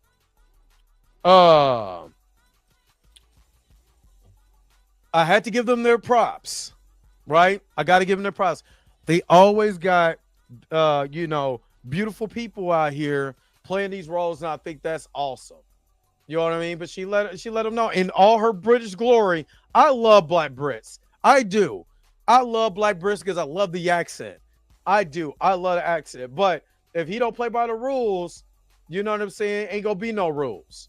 There's gonna be problems. But they shook on it, and you know, it is what it is. So Drew's dad come over there. The first Black Saints homecoming was a success. Everything was good. The police pull up because remember y'all your nephew? Yeah, Uncle Phil. Your nephew and your son play whack-a-mole with my guy's car, and I don't like it. So I made a couple phone calls to the people I know, a little birdie down there at the LAPD. You know what I'm saying? So somebody going to jail. And they already knew what time it was. And that was the end of episode 2. I gotta take one more commercial break, and I'll be right back because I gotta man, my throat. Gotta get this voice together. I'll be right back with more of the Dre Max Show. Oh. We'll be right back. It's just your mama's raisin butter biscuits. That's all it is. Not my mama biscuits. Whoop they do. Take a love to a biscuit, man.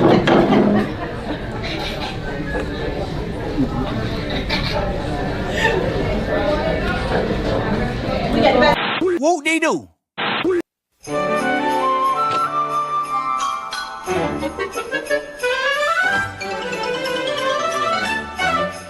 Okay, so what happened is one time Randy Beeman went on a trip with his dad, and they picked up a lady who wanted to ride home, and this was in Kansas.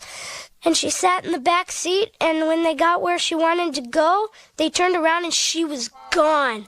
And Randy Beeman's dad talked to the man who lived there and told him what the lady looked like. And the man said, "Oh, that's my wife, but she died 4 years ago."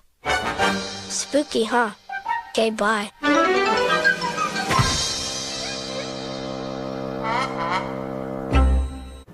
Whoop they do.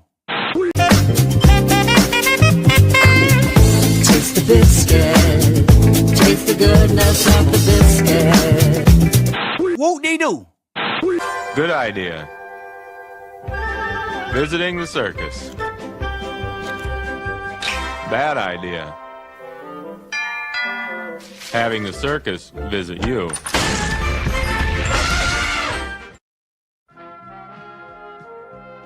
We now return to the Transformers. All right. Let's get back to episode 3. It's the last episode. And then of course, like I said, next week we'll be back. I don't know when these episodes actually drop, since this dropped on Monday.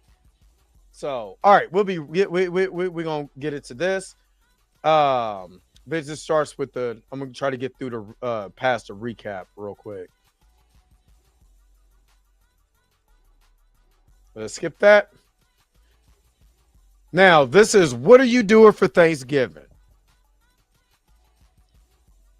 So, Carlton and Will again. Will had a situation in Philly. Will had a situation with the arson. Will now has a situation where you want a Street Fighter 2 a vehicle. Will actually should have went to jail. Just being honest with you. No matter who his people is. But because there's powerful people in particular places, he ain't going to jail. Nowhere, no how, no nothing. He's not going to jail. So, what the judge is going to do in this is basically scold them. They're going to read their stuff and they're going to put them on some type of community service so they can finish this out. So he's like, you will you will participate and you will finish it. And yeah, that's exactly what happened here. So, Lou was there again. I hate to say it like this, but Marlon Wayans is far and away the best actor on this show. I'm talking about his presence and everything on this show as Lou is incredible. Now, I don't know if you guys noticed, but he wears the blue beanie like who played the original Lou? Ben Vereen. Like Ben Vereen did on the original show. And he gives some advice to Will in this scene. Where basically tell him, keep your head up. Don't let him take your dignity. And all of this. Oh yeah, if Jeffrey had to comply. And Kendall, you're right. Ashley is tripping throughout this whole. Was tripping already at the beginning of this season. So, skip the intro.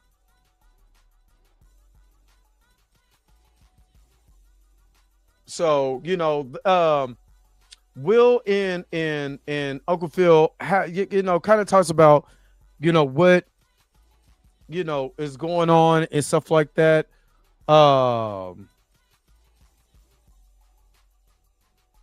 With them and everything, and just getting out that situation and all of that, and I'm kind of glad that he had that conversation.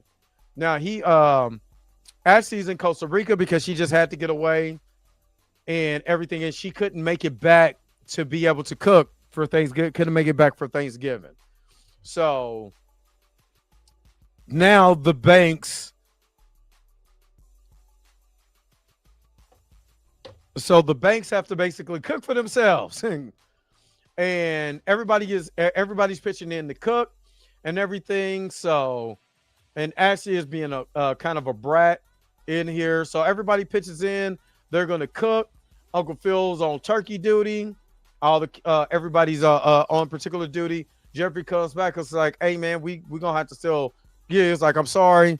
I didn't feel like, we had some situation. With all the situation, I'm sorry, but we going to try to work this out and all of that. And Jeffrey goes to the bar because he doesn't feel right and starts drinking. And then we have this flashback. Of a young Philip and a young Jeffrey. Now, I will say the brother who's playing Jeffrey's voice sounds just like the original Jeffrey.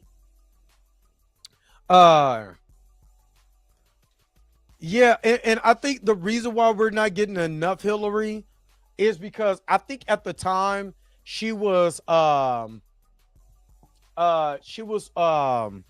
tour with Coco Jones was on tour with her album. So I think that's why we're not getting as much Hillary as as we should. But we have this reminiscence on how they met. The brother who's playing a young Philip Banks does look like the actress if he got older or whatever. I can't say really that much about the Jeffrey, but the Jeffrey's voice is spot on. The voice is super spot on. But if you did a little if he did a little cardio and got himself bigger. I mean, I don't look the same. Yeah, I do. I'm just bigger than the forehead's wider.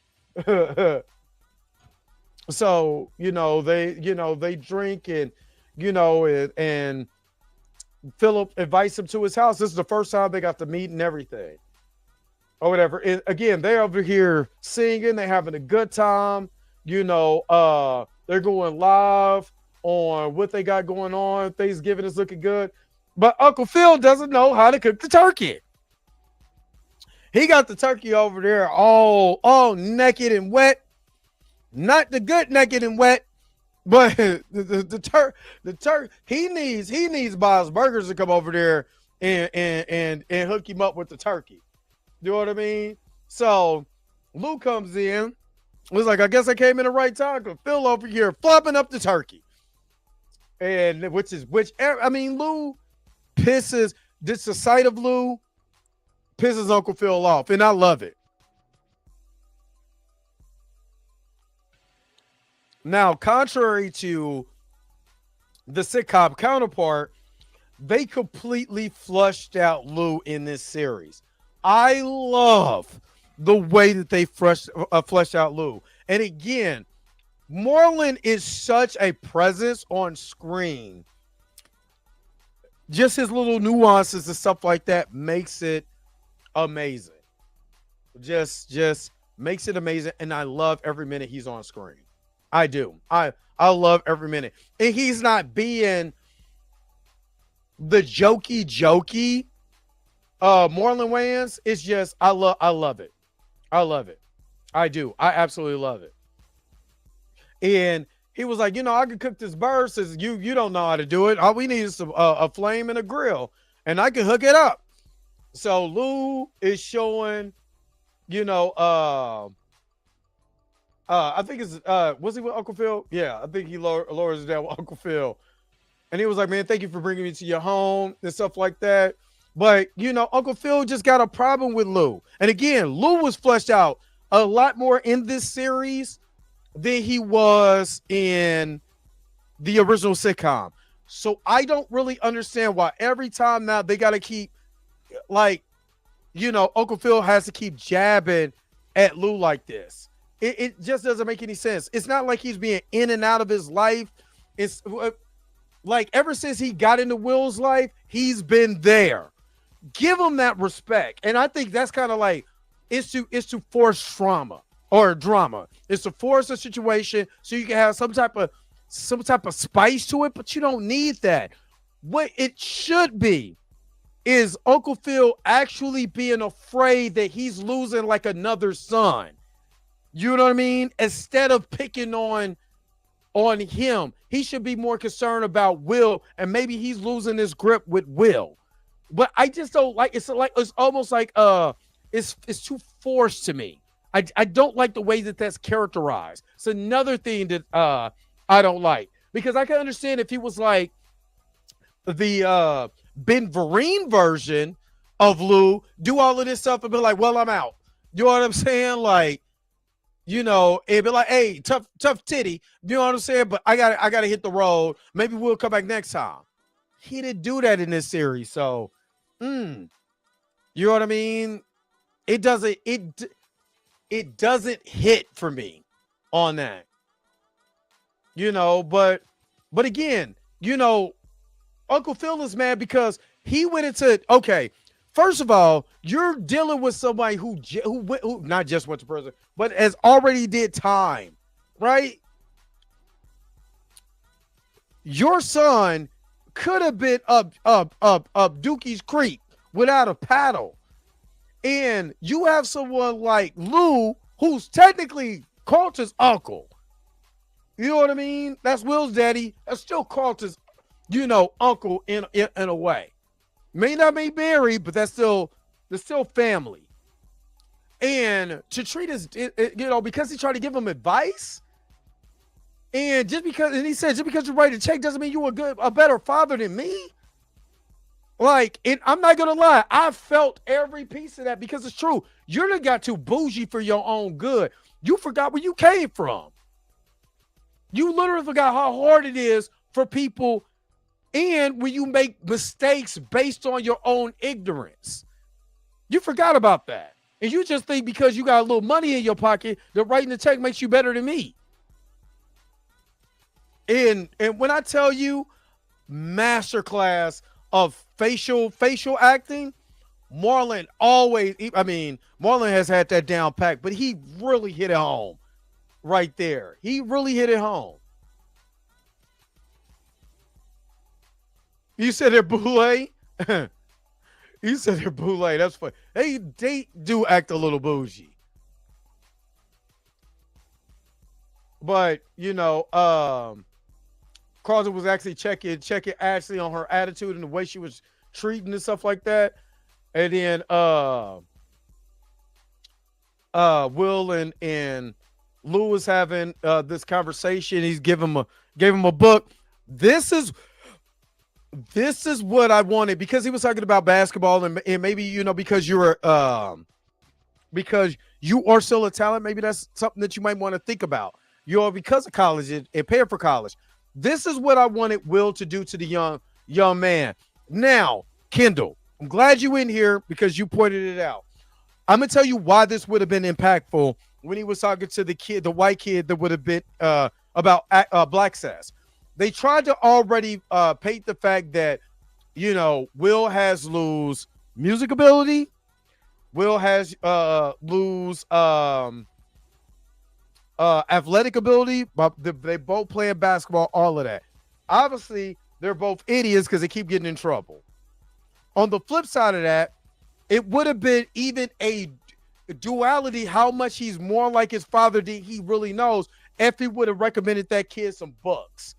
That, yeah, you can talk about redlining, you can talk about all of this and all of that. Hey, here's some literature to educate you even more. So that way you can't say you're not educated. So, and that would have tied in to the banned books that, banning the books that actually tell art history in it, that has been very prominent in America right now, banning books. And you could have roped in DEI and all of that. All of that could have been accomplished. They decided not to do that. And it would have been perfect in that scene. That would have tied both things together. It would have been awesome. But they dropped the ball in storytelling on that and showing a contrast of the father and the son. All right. So they talk, he was talking about maybe going to a Lakers game and stuff like that with him. So they were playing it was a taboo or black trivia, and Uncle Phil and Carlton could not get it. And Louis and Will smoked them in his mug in black trivia.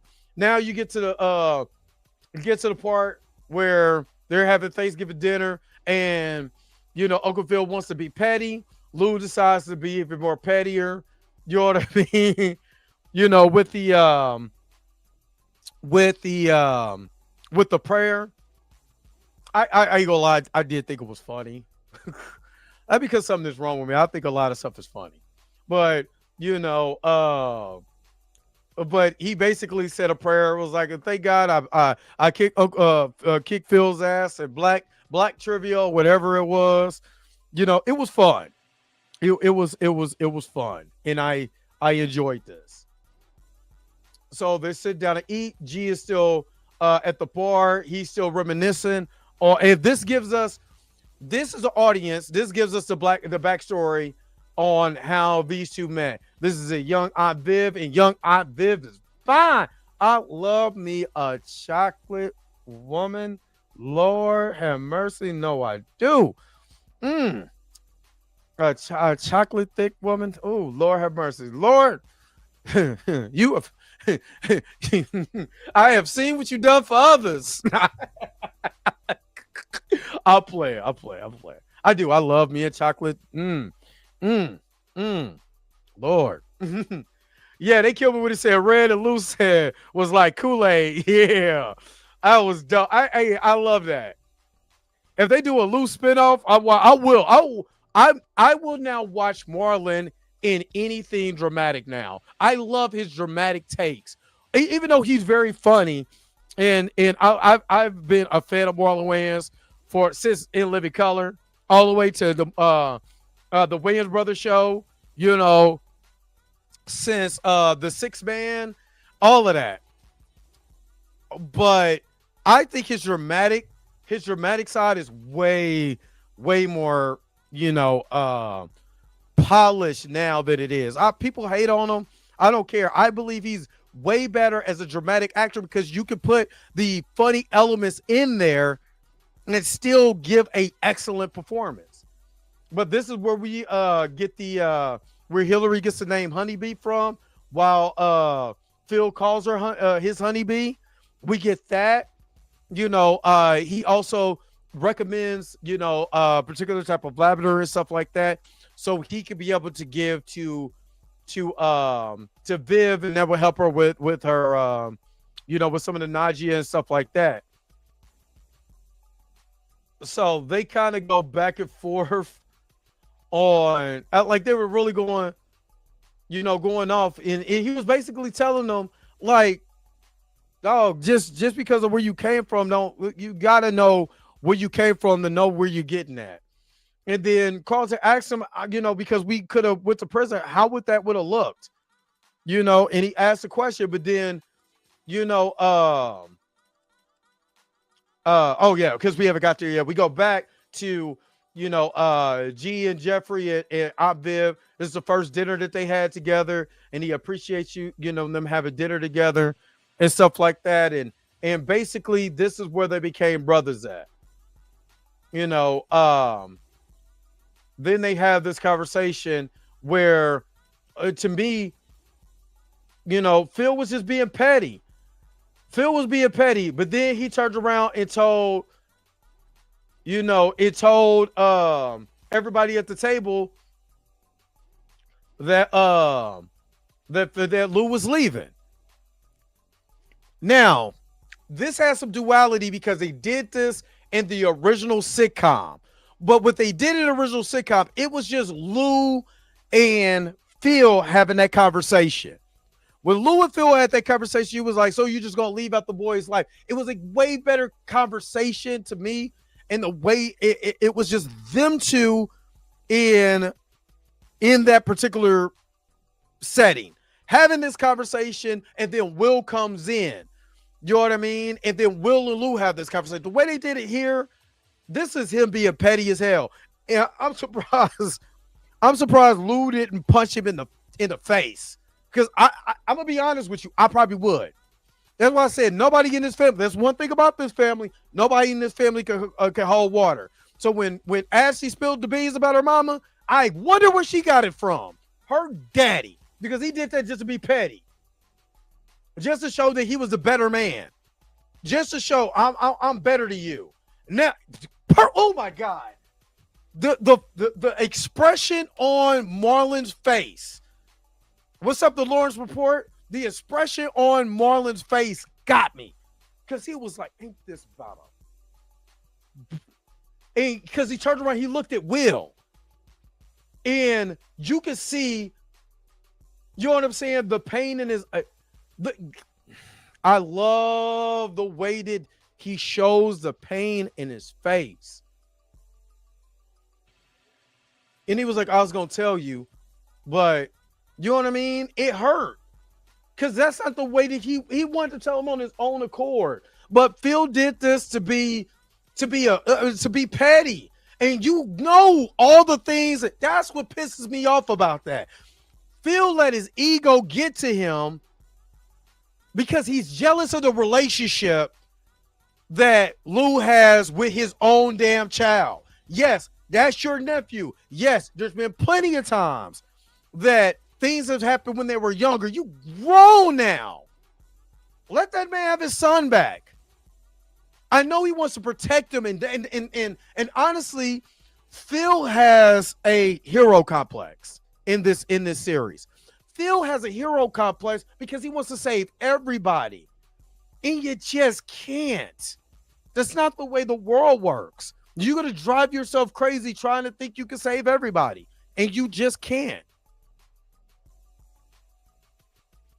And this pisses, like, just look. Like, he's not trying to disappoint his son again.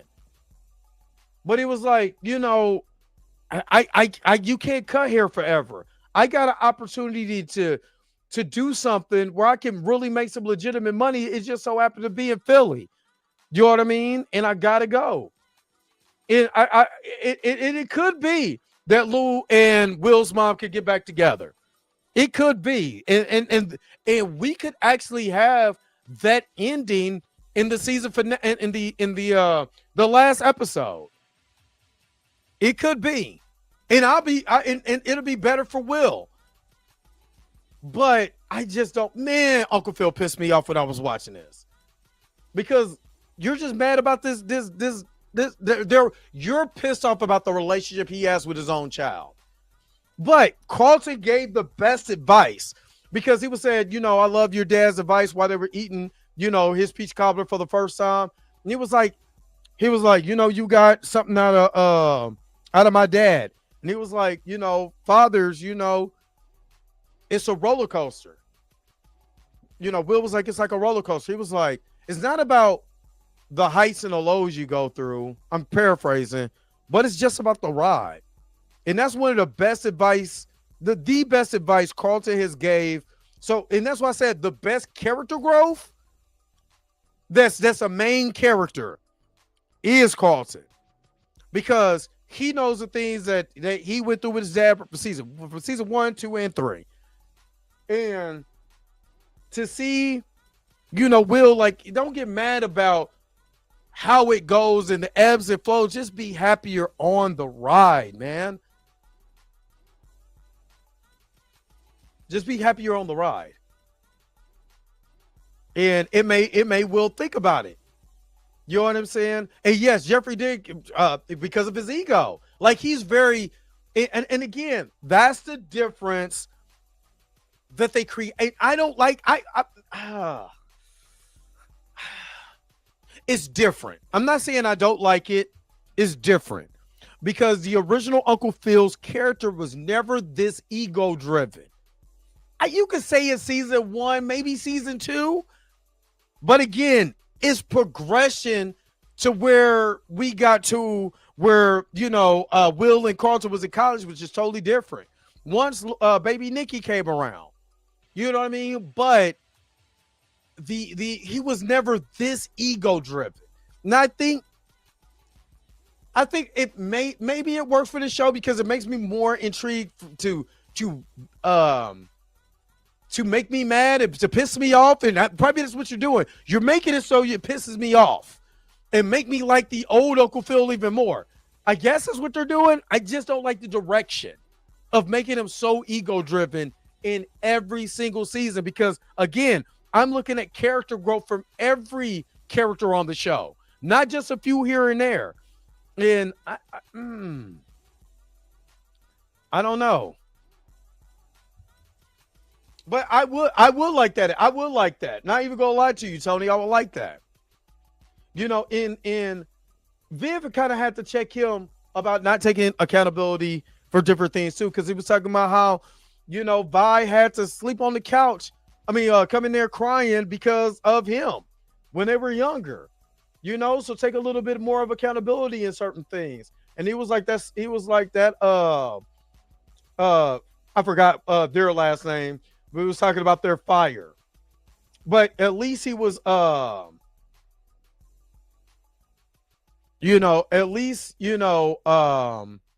he was listening to her and trying to get an understanding, and then Carlton was talking to Uncle Phil, kind of about how he is as a dad. Like, he's a good father. I'm not taking anything wrong from the characterization of Phil in this show. I believe his ego is too big for his britches, and there's just certain things that I don't like, but still, he's still an excellent father to his kids and to his nephew. And then he comes in there and actually talks to Lou as a man, and they hash things out. And that's, again, this should have been done. But we seen this when, and I believe it's season 1 with Phil's own brother, who was played by Bill Bellamy in season 1. So we seen this again. But you know, so it's not out of his character. I just wish he would grow from his character, but maybe he's supposed to be stubborn. I think it's supposed to be. But they actually hash it out and really talk, which was good. And then Will gets reassured for his father that, I got to do what I got to do, but I'm never going to be away from you. Might be away from you from the city, but it doesn't stop nothing that we've created. And the way that he did this, I mean, technically, this is how I hug my son. I ain't gonna lie, this got me a little emotional because I'm a father. You know what I'm saying? And as a father, you just try to do your best.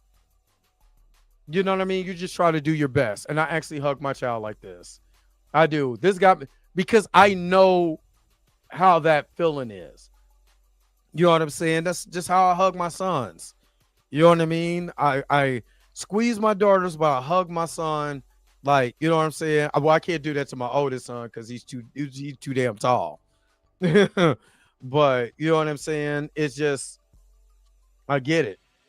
You know what I'm saying? It was like, hey, don't be making fun, don't be making that money, and I'm gonna be hitting you up from these Jordans. Yes, his wealth makes him selfish. But he also said, he was like, I heard that you really called on these keys. Now I want you to see something. This gives me an indication on two things that I'm gonna just make a theory. So when he sits down with him and he starts playing, right? There's two things I'm thinking, right? I gotta let this play out. There's two things that I'm thinking.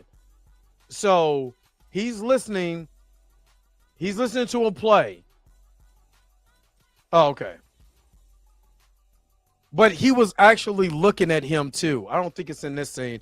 Ashley comes in, she gets in the bed, she starts to talk to Aunt Viv and starts telling him that she's sorry. She was being a jackass, and you're still my mommy, and I was over here tripping. And he's over here listening to Will play on the piano. We're going back to flashbacks of them when they finally connected and start working together and stuff like that, and letting them know what business he had on in London.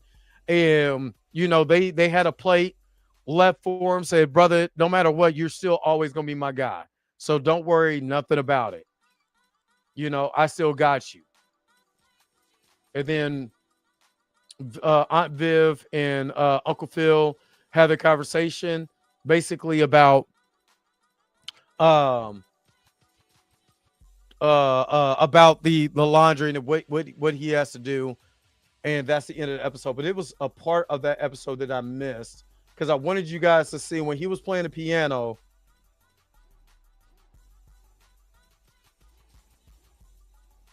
Hold on. Because he was just looking at Will, and it was a way that he looked at him, and it was making me think that they could make something happen to Lou. If he doesn't come back. You know what I mean? And it just hit me different. I think it's probably a scene before that, actually. But it was just the way that he was looking at him. And it made me think, like, are they going to kill off the character of Lou, or is Lou going to have a happy ending?